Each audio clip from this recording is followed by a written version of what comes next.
हर जगह हाहाकार मचा हुआ है, द सेकेंड वेव का हाहाकार, यानी कि फ्लू बोलें, इन्फ्लुएंजा लाइक इलनेस बोलें या कोविड-19 बोलें। मतलब सिर्फ इतना है कि सिम्टम को ठीक करना है। सिम्टम क्या क्या हो सकते हैं? हेडेक हो सकता है, बॉडी एक हो सकता है, टेम्परेचर हो सकता है, खांसी जुकाम बुखार जो हर साल होता ही है। तो ऐसे में आप देख रहे हैं कि हॉस्पिटल की बेड की कमी, हर एक को चाहिए आईसीयू बेड। तो बेड तो आपके घर में है ही, आप अपने घर के बेड को ही आईसीयू बेड बना सकते हैं। आपको जरूरत नहीं है आइसोलेशन की, आपको जरूरत है कंपैशन की। आपको जरूरत नहीं है इंटेंसिव केयर यूनिट की, आपको जरूरत है आई केयर फॉर यू की। मतलब एक ऐसा बेड जो वही सारा काम करे जो आप उम्मीद करते हैं कि हॉस्पिटल का बेड काम करेगा, बल्कि उससे बेहतर काम करे, और वो भी सिर्फ ₹1200 में। तो बात कर लेते हैं स्टेप बाय स्टेप कैसे आप अपने घर के बेड को ICU, I care for you bed बना सकते हैं, ताकि कुछ इस तरह के सिम्टम आए किसी को तो आप हड़बड़ी ना करें, आप पैनिक ना करें, आप अपने काम पे लगें कंपैशन के साथ, और 3-4 दिन में या हफ्ते भर में इस स्थिति से बाहर निकल जाएं, यानी कि फ्लू की स्थिति से या आईएलआई की स्थिति से या इन्फ्लुएंजा लाइक इलनेस की स्थिति से या कोविड-19। ये सारे जो चीजें हैं ये एक ही जैसी चीजें हैं, बिल्कुल एक ही हैं, बल्कि बस इसके नाम अलग अलग हैं। तो करना क्या है, दो ही इंपॉर्टेंट बातें हैं जब भी किसी को फ्लू होता है या इन्फ्लुएंजा लाइक इलनेस होता है। एक तो है टेम्परेचर मैनेजमेंट और दूसरा है ब्रीदिंग मैनेजमेंट। ब्रीदिंग की डिफिकल्टी हो सकती है या टेम्परेचर की। तो बस अगर आपने ये दोनों चीज मैनेज किया प्लस न्यूट्रिशनल डेफिशिएंसी को पूरा किया तो इंसान ठीक हो सकता है, हर बार ठीक हो सकता है, बड़े आराम से ठीक हो सकता है। तो सबसे पहले हम बात करते हैं ब्रीदिंग डिफिकल्टी अगर हुआ तो कैसे मैनेज करेंगे। यहाँ पे एक बात समझिए कि जैसी कोई ब्रीदिंग डिफिकल्टी होगी कैसे पता चलेगा? पता चलने का सबसे अच्छा तरीका कि वो पेशेंट खुद बताएगा। जैसे मैं आपके साथ बात कर रहा हूँ, बात करते वक्त एक फ्लो में बात कर पा रहा हूँ, आप भी जब बात करते हैं फ्लो में बात करते हैं, लेकिन अगर बीच बीच में पेशेंट को रुकना पड़ रहा है सांसें लेने के लिए, आपको उसके हाव भाव से पता चल जाएगा कि इसको सांसें लेने में दिक्कत आ रही है। इसके लिए कोई सीटी स्कैन वगैरह उसकी कोई जरूरत नहीं है। पेशेंट के सिम्टम को देख के आप आराम से पता चला सकते हैं कि उसको दिक्कत आ रही है। ऐसे में सबसे इंपॉर्टेंट बात, जैसे ही ऐसा कुछ होगा तो आपको समझ आना चाहिए कि पेशेंट को ऑक्सीजन की जरूरत है। तो ऑक्सीजन की जरूरत घर में कैसे पूरी करें? ऑक्सीजन की जरूरत, वेंटिलेटर की जरूरत या फिर रेमडेसिविर जैसी दवाइयों की जरूरत घर पे कैसे पूरी करें बड़े आराम से? देखिए, उसके लिए सबसे पहले यह है आपका टूल ऑक्सीजन के लिए। एक बात याद रखिए, समझिए इसको, कि मान लो मैं ऐसे बैठता हूं तो मेरा हार्ट ऊपर है, लंग्स नीचे है, तो मेरे लिए ब्रीदिंग डिफिकल्टी बढ़ जाएगी पेशेंट के लिए। लेकिन अगर पेशेंट को आप ऐसे बिठाएंगे आगे की तरफ झुक के, तो अब उसको सांस लेने में आसानी होगी। हार्ट आगे है, लंग्स थोड़ा पीछे है, तो लंग्स की कैपेसिटी थोड़ी बढ़ जाएगी, अबाउट 10%, 15%। तो बिना कुछ किए ही वो he will be more comfortable. लेकिन साथ में आपको एक चीज और करना है, हैंड हेल्ड फैन 200 रुपए का आता है, अगर आप इसमें नेगोशिएट करेंगे तो 150 रुपए का भी मिल जाएगा। तो ये हैंड हेल्ड फैन को ऑन करना, जैसे आपने मुझे देखा, और पेशेंट को ऐसे पकड़ा देना जैसे मैंने पकड़ा हुआ है, गहरी गहरी सांसें लेना है, गहरी गहरी सांसें। या फिर कहीं पे एक टेबल पे ऐसे रख भी सकते हैं, नाक के सीध में करीब 6 इंच की दूरी पे रखेंगे, गहरी गहरी सांसें लेंगे, और आप नोटिस करेंगे कि 15 मिनट, 20 मिनट, आधे घंटे में patient will be more comfortable. तो पेशेंट के साथ ऑक्सीजन सिलेंडर होने की आवश्यकता नहीं, पेशेंट के साथ होने की आवश्यकता है इस तरह की हैंड हेल्ड फैन की। अच्छा, इसके पीछे का साइंस अगर आपको जानना है तो साइंस जानने के लिए ये किताब आप पढ़ सकते हैं, नाइस वे टू क्योर कोविड-19। हिंदी में भी ये किताब है, आप स्क्रीन पे दिए हुए लिंक में जाके आप किताब को डाउनलोड कर सकते हैं, तो आपको पता चल जाएगा ये एक साइंटिफिक चीज है। देखिए, एक बात समझने की कोशिश कीजिए कि आपको एयर की जरूरत है और आपका लंग्स एयर पूरी तरह से सक नहीं कर पा रहा, आपको ऑक्सीजन की जरूरत नहीं, आपको एयर की जरूरत है। उस एयर में ऑक्सीजन भी है, तो वो ऑक्सीजन इस एनवायरमेंट में है। और ऐसे में ये पोस्चर प्लस ये fan, these two things plays a very vital role, very vital role. तो आप देखेंगे कि 95% जो पेशेंट है वो इतने में ही वो कंफर्टेबल हो जाएंगे, और जब भी डिस्कम्फर्ट होता है उनको पता चल जाएगा कि उनको क्या करना है। So this is for 95 of the patients. लेकिन 5% पेशेंट ऐसे होंगे, खासतौर वो पेशेंट जिनको कोई ना कोई कोमोर्बिड कंडीशन भी होंगे, जो बूढ़े होंगे, जिनको जो बोलेंगे कि भाई इससे भी आराम नहीं मिल रहा है, यानी कि अब उन पेशेंट को वेंटिलेटर की जरूरत है। मैकेनिकल वेंटिलेटर नहीं, prone ventilation. Prone ventilation, prone ventilation एक ऐसा टेक्निक है जिस टेक्निक से पिछले सीजन हमने हजारों पेशेंट को ठीक किए। बड़ा सिंपल टेक्निक है। देखिए, जब मैं ऐसे लेटता हूं तो मेरा हार्ट ऊपर है, लंग्स नीचे है, लंग्स की कैपेसिटी अबाउट 20% कम हो जाती है, और ऐसे में वो पेशेंट जिसको ऑलरेडी ब्रीदिंग प्रॉब्लम है वो उसके लिए और डिफिकल्टी होगी। आपने देखा भी होगा हॉस्पिटल के बाहर पेशेंट लाइन में लगे हैं, कोई लेटा हुआ है, तड़प रहा है, और वो किसी के या तो पिलो लगा के या किसी गोद में पेशेंट ऐसे लेटा हुआ है और वो तड़प रहा है, ऊपर से मास्क लगाया हुआ है, एक तो पहले ऑक्सीजन नहीं आ रही, ऊपर से मास्क लगा लिया, ऊपर से ऐसा लेटा हुआ है, उस वक्त उस पेशेंट को आपको लेटाना है प्रोन वेंटिलेशन पोजीशन पे, prone ventilation position, and that is very simple. उसमें आपने यहाँ पे एक पिलो रख दिया लाइक दिस, एक पिलो यहाँ लगा दिया लाइक दिस, एंड ये पिलो आपको सही, तो आपका जो बेड बन गया ventilator. This is the prone ventilation position जो आप मुझे देख रहे हैं, और ऐसे में हार्ट इज डाउन, लंग्स ऊपर है, तो अब जब पेशेंट सांस लेगा तो उसकी आप देखेंगे ऑक्सीमीटर लगा के कि उसकी धीरे धीरे ऑक्सीजन सैचुरेशन बढ़ जाएगा। ये प्रोन वेंटिलेशन में पेशेंट को तब रखना है जब उसकी ऑक्सीजन सैचुरेशन 88% से नीचे हो, नंबर 1, नंबर 2 ब्रीदिंग डिस्ट्रेस हो। तो ऑक्सीजन सैचुरेशन बार बार मेजर करने की आवश्यकता नहीं है। जब ब्रीदिंग डिस्ट्रेस होगा तो पहले फैन ये काम नहीं करता है तो ऑक्सीमीटर से ऑक्सीजन चेक करना है, और उसके बाद 88% से नीचे, now the prone ventilation is required, now the prone ventilation is required. और ऐसे में आधे घंटे बाद, पौने घंटे बाद, 1 घंटे बाद आप ऑक्सीजन चेक कीजिए and you will be shocked and surprise to see कि ऑक्सीजन लेवल बढ़ता जा रहा है at the rate of about 1 to 2% per hour. तो ऐसे जब लेटेंगे, खासतौर पे जो बूढ़े लोग हैं, तो बहुत देर लेट नहीं पाएंगे क्योंकि वो बूढ़े हैं और यहाँ पे रीढ़ की हड्डी में उनको दर्द हो जाएगा। तो क्या अलाउड है, for every 1 hour 15 minutes of break, 15 minute के लिए वो ब्रेक ले सकते हैं, और ब्रेक में वो टॉयलेट जा सकते हैं या फिर वो खा पी सकते हैं या फिर जस्ट अपने आप को कंफर्टेबल कर सकते हैं। तो आपको मैकेनिकल वेंटिलेशन की जरूरत नहीं है, आपको जरूरत है सिर्फ एक चीज की, that is called prone ventilation. Prone ventilation, prone ventilation का साइंस भी मैंने इस किताब में दे दिया है, वो आप पढ़ सकते हैं। तो मैं ये बोलना चाह रहा हूं कि मैनेजमेंट से 2 ही चीज की है, that is the breathing management जो मैंने आपको बताया। ये जो प्रोन वेंटिलेशन है इसमें पेशेंट को लेटना है, लंबा लेटना है, मतलब for about 12 hours to 16 hours। जैसे भी लेटे हैं ऑक्सीजन सैचुरेशन नॉर्मल आ जाएगा, 90 से ऊपर आ जाएगा और पेशेंट सोचेगा मैं तो ठीक हो गया, लेकिन जैसे ही वो बैठेगा, जैसे ही खड़ा होगा, एकदम से उसका ऑक्सीजन सैचुरेशन डिप करेगा। तो आपको ये ध्यान रखना है कि अब जब पेशेंट खड़ा होगा तो साथ में सपोर्ट की जरूरत पड़ सकती है। तो बल्कि पेशेंट को ये बोलना है कि भाई 16 घंटे तक आपको ऐसे लेटे रहना है। तो पेशेंट बोलेगा तो बड़ा मुश्किल है। याद कीजिए मैकेनिकल वेंटिलेटर में क्या होता है, लाखों रुपए खर्च करते हैं, उसके कंपैरिजन में ये तो सिर्फ लेटना ही तो है। तो आप 16 घंटे जब लेटेंगे, उसके बाद जब बैठेंगे या खड़े होंगे तो आप एक्सपेक्ट कर सकते हैं कि अब ऑक्सीजन सैचुरेशन आपका डिप नहीं करेगा। So you need prone ventilation. तो ये तो हो गया ब्रीदिंग मैनेजमेंट, इससे ज्यादा और कुछ नहीं किसी भी पेशेंट को जरूरत पड़ सकती है। अब आता है टेम्परेचर मैनेजमेंट। एक इंपॉर्टेंट बात याद रखिए कि टेम्परेचर फीवर, जब टेम्परेचर बढ़ता है तो वो टेम्परेचर हमारा दुश्मन नहीं है।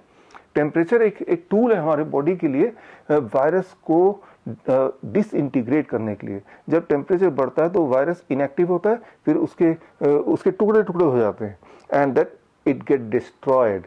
लेकिन ऐसे में आप एक खतरनाक काम करते हैं पैरासीटामोल लेके। जैसे ही पैरासीटामोल लेते हैं या कोई भी एंटीबायोटिक दवाई लेते हैं, एकदम से टेम्परेचर डिप हो जाता है। अब वो वायरस को मौका मिल जाता है स्प्रेड होने का। जितनी बार आप पैरासीटामोल लेंगे उतनी तेजी से वायरस फैलेगा और उतने ज्यादा दिन लगेंगे आपको ठीक होने में। तो एक गलती कभी मत कीजिए एंड दैट इज पैरासीटामोल मत लीजिए। तो करना क्या है, आपको टेम्परेचर को बढ़ने देना है। It is a good sign, it is a good sign. लेकिन टेम्परेचर जब 102 तक टच कर जाएगा या उससे ऊपर जाएगा, अब पेशेंट की डिस्कम्फर्ट होने ज्यादा हो जाएगी। तो ऐसे में आपको टेम्परेचर को मेंटेन रखना है 102 पे या 101 पे, लेकिन उससे आगे नहीं बढ़ने देना है। तो उसके लिए आपको ठंडी पट्टी, यानी कि एक टॉवल लेना है, टॉवल के 4 टुकड़े कर लीजिए और ऐसे 2 टॉवल ले लीजिए, यानी कि टोटल 8 टुकड़े, और एक बर्फ के पानी में का टब में उसको डाल दीजिए, पानी को निचोड़िए और उस टॉवल को और पैरों के काफ में, हाथों में, छाती पे और सिर पे उसको पट्टी को लगाइए। 1 मिनट बाद पट्टी बदलते रहिए। ऐसा 15 मिनट तक कीजिए या तब तक कीजिए जब तक कि 1 डिग्री टेम्परेचर या तो कम ना हो जाए, नंबर 1, या फिर पेशेंट कांपने ना लगे। कांपने लगने का मतलब है कि आपको ये जो पट्टी है ये डिसकंटिन्यू करना है। कांपने का मतलब ये है कि body wants this temperature, right. कांपने का मतलब बॉडी चाहती कि टेम्परेचर यहाँ बना रहे और ये लड़ाई जो चल रही है वो जारी रहे। तो यानी कि आधे घंटे बाद दोबारा टेम्परेचर आप चेक करेंगे, अगर अब भी 102 टच किया हुआ है या इससे ऊपर है, एक बार फिर से आप पट्टी वाला सिस्टम ट्राई करेंगे। लेकिन अगर पेशेंट कांप रहा है तो आप पट्टी बंद करके पेशेंट को कंबल उड़ाएंगे। एक कंबल उड़ाने के बाद भी कांप रहा है तो एक और कंबल, उसके बाद भी कांप रहा है तो एक और कंबल, तो ये कंबल का पैसा जोड़ दीजिए, ये भी आईसीयू का पार्ट बन गया। वो टॉवल भी जोड़ दीजिए, वो भी आईसीयू का पार्ट बन गया। अब आखिरी चीज है मेडिसिन, रेमडेसिविर। रेमडेसिविर देखिए, रेमडेसिविर आप देख रहे हैं कि ब्लैक में मिल रहा है 25,000 30,000 में। मैं आपको रेमडेसिविर देता हूं, भगवान का बनाया हुआ रेमडेसिविर। रेमडेसिविर राम का देसी वीर, राइट। सो कोकोनट वाटर ये वो काम करता है जो आपको चाहिए, यानी कि वायरस को डिस्ट्रॉय करने के लिए। This is having all those ingredient, वो सारी दवाइयां इसके अंदर हैं। कई लोग बोलते हैं अब तो 80 रुपए का हो रहा है। अरे भाई, अगर ये 800 रुपए का होगा तब भी आपको ये लेना है। अच्छा, ये कितना लेना है, कैसे लेना है, ये दवाई आपको कैसे लेना है। सिर्फ 2 ही दवाई आपको चाहिए, एक तो ये और दूसरा ऑरेंजेस। ये आपकी दवाई है ड्यूरिंग द फ्लू सीजन। कोई तीसरी चीज की आपको आवश्यकता नहीं है। तो ये कैसे लेना है, depends on the body weight. मान लीजिए पेशेंट का बॉडी वेट है 60 kg, तो पहले दिन विद द फर्स्ट सिम्टम, पहले सिम्टम के साथ ही with the first symptom you start with this medicine. क्या करना है, बॉडी वेट डिवाइड बाय 10, तो यानी कि 60 kg का बंदा है तो 60 divide by 10 that become 6 glass नारियल पानी पूरे दिन भर में, और 6 ग्लास ही सिट्रस फ्रूट जूस, मौसम्बी का जूस या संतरे का जूस या फिर पाइनएप्पल का जूस ताजा, 1 ग्लास करीब 250 ml 300 ml का। और जब ग्लास पिएंगे आप तो धीरे धीरे 10 मिनट लगा के, ऐसा पूरे दिन भर में करना है। कोई अगर 12 ग्लास नहीं पी पा रहा तो 10 ग्लास पी लेगा, राइट। लेकिन कोशिश करना है कि 12 ग्लास 60 kg पर्सन के लिए, 12-14 ग्लास 80 kg तो थोड़ा और बढ़ जाएगा। उससे ज्यादा अगर कोई मोटा है तो फिर वो 8 × 8 16 kg 16 ग्लास से ज्यादा की आवश्यकता नहीं पड़ती किसी को भी।